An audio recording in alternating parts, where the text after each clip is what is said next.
all effective leaders must have is courage, because it is hard. It is hard to stand up against outside pressure.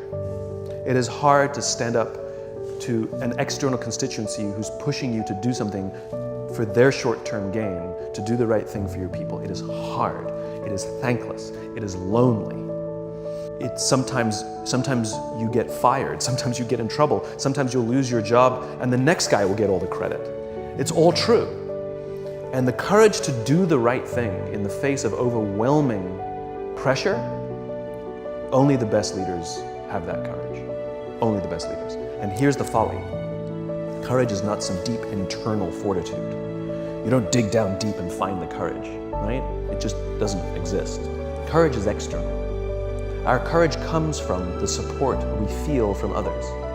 In other words, when you feel that someone has your back, when you know that the day that you admit you can't do it, someone will be there and say, I got you. You can do this. That's what gives you the courage to do the difficult thing.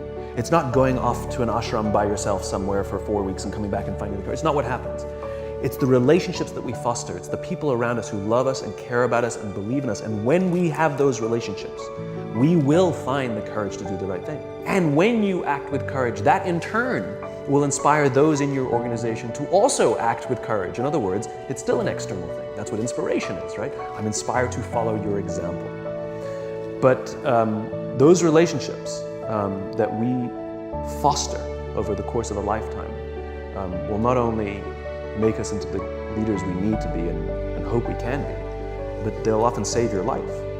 They'll save you from depression, they'll save you from giving up, they'll save you from any matter of negative feelings about your own capabilities, your own future. When someone just says, I love you, and I will follow you no matter what. How do you measure leadership? How do you measure it? How do you measure trust?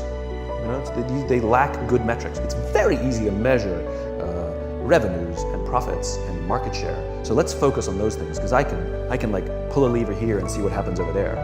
But in terms of like trust, I'll pull a lever here and I won't see anything for 6 months. So it's not that I don't know that it exists. Everybody talks about the importance of culture, but nobody seems to be focused on building it. I've never met a CEO in my life who doesn't think people are important. And yet every day they're making decisions that prioritize a number over a person, that literally don't care about people. They make decisions that literally brush people aside. Because it's hard to measure. In an ultra speedy, algorithmic world that we live in, what gets measured gets done. These things are measurable, just not in the short term.